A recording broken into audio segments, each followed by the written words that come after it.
Hi guys, it's your favorite YouTuber here again, Lou, or at least I hope I am. But yeah, today we're gonna be talking about a tactical FPS that managed to scare the living I can actually swear in the first 30 seconds. The living funum tax out of me. But we'll get to that in a minute. For now I've got an announcement, a big one. Swagini is back. The legend himself, Swagini is back. Yeah, so we can probably hear him by now, frolicking in. No szukaj! Tu jest, przed tobą. Tu, pięknie.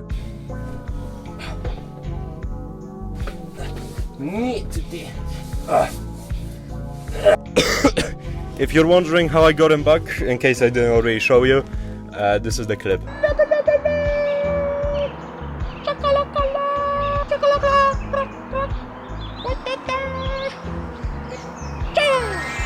Horror games are one of the most inflated video game genres I know. Inflated with uninspired, copied garbage. Kinda like YouTube nowadays. You've got Errak, MrBeast, Morgs apparently, that weird haircut guy, and all those fucking deepfakes of MrBeast. I mean, the names are different, the people, the voices, but like the formula is the same. Ain't nothing new about it. But once in a while comes this new game that manages to scare you in a way that wasn't previously even much explored upon. Sure, most of the time these games aren't even categorized as horror, but holy shit, do they sometimes manage to be one.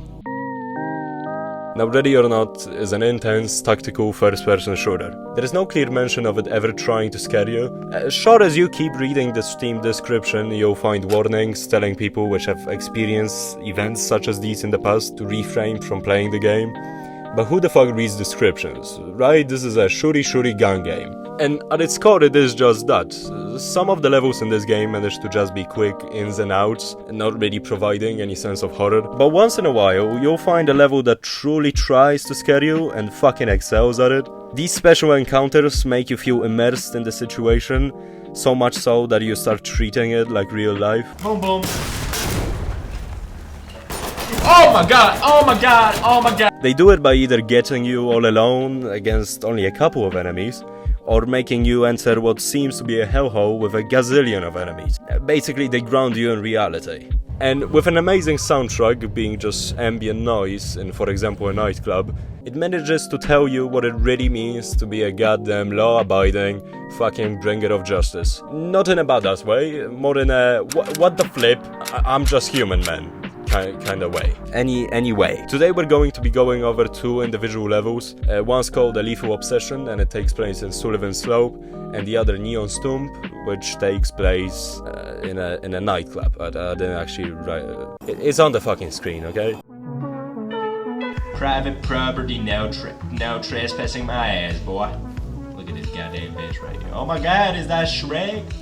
Hello, I threw a wish in there, well done. A Lethal Obsession is a level that focuses mainly on one thing, and that's grounding the player in reality and making him feel like any other human being, one not capable of taking on an army. You see, Sullivan Slope doesn't try. Where some games scare you by making you feel overwhelmed, isn't by an omnipresent being or an abundance of enemies that feel impossible to win with. The Slope presents you with a simple task, to kill or arrest 3 people. Now, the people aren't monsters, they aren't in any way special, but that's what kinda makes it so fucking scary, because it grounds you in reality.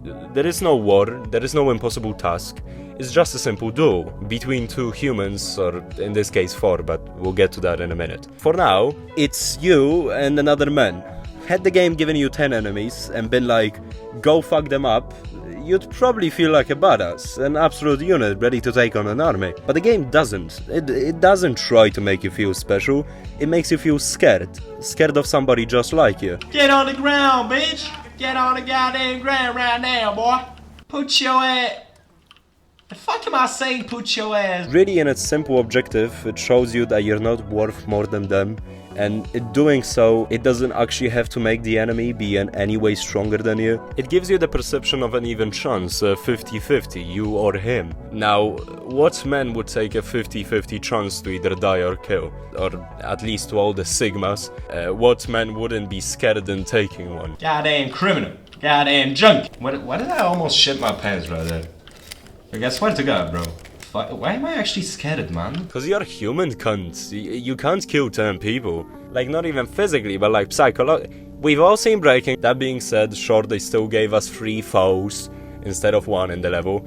But let's be honest, they kinda had to not make the level like 1 minute long. I forgive them, you're forgiven, okay? Either way, the enemies manage to be spaced out so that they never attack you at the same time. Instead, you individually get into duels with them. That's done basically just using like floors in the buildings. Again, you face them at face value. They aren't special, but neither are you. You're just two cunts with guns trying to kill each other.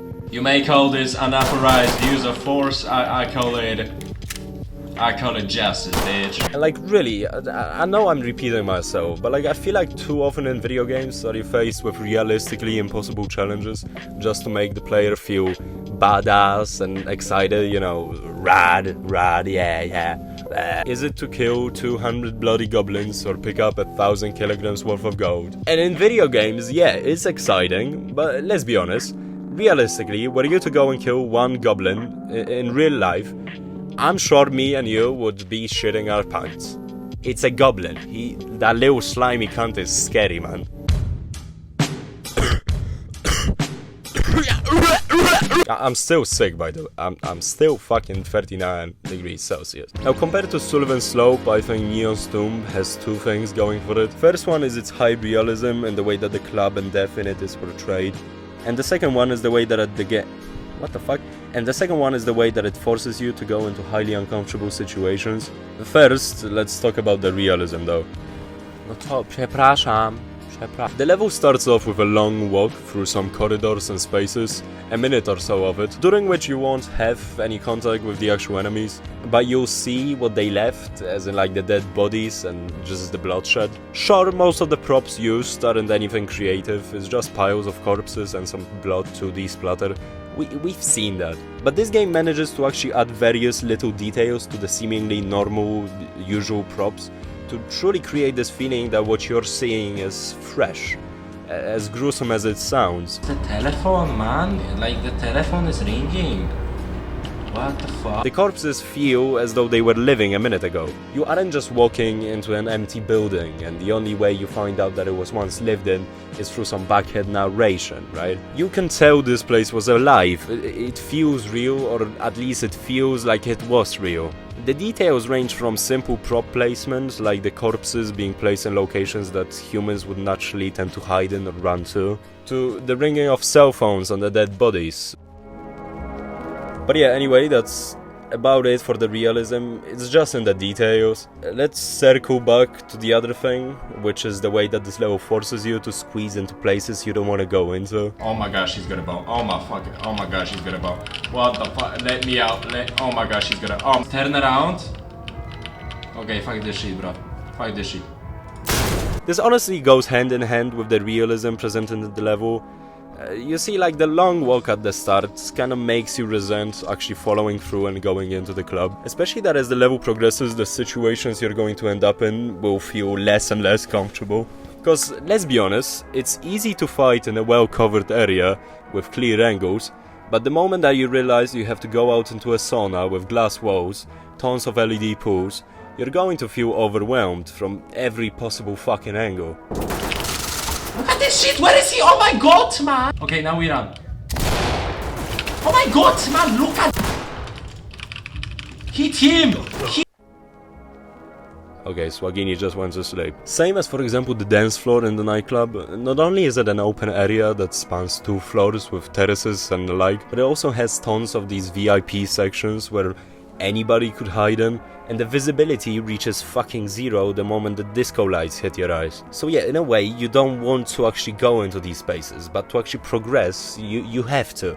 So yeah, the realism makes you feel immersed, so much so that you just don't want to go out into an open field to get your head shot off. Now sure, all of this could probably be a tad bit easier had I had squad mates, but we're only looking at the solo experience in this video. Another thing, a slight disclaimer, I know that while talking about the first level I made it seem like being overwhelmed was a bad cliche, which it isn't, or at least not in this form. What is a bad cliche is, I feel like being overwhelmed by seeing the sheer number of enemies you have to take down. Like for example, take this scene from Lord of the Rings where the like Urukais or like just the fucking orcs like line up in front of the... I don't remember the names, man. However, if the feeling of being overwhelmed comes from, for example, the locations making you feel naked and not in control, That's a tad bit harder to actually pull off from a game design perspective, so you don't actually see it in many games, so it's rare, so it's new, so it's good. Flashbang that bitch. Bounce that bitch. Oosh! Oh fuck. Oh. Swagini, once again, ready to take on the world. Good job, Swagini. May the force be with you.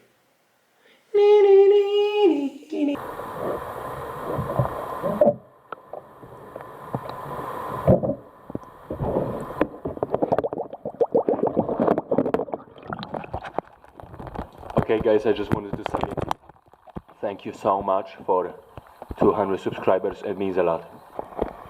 I lied, the hot tub isn't full.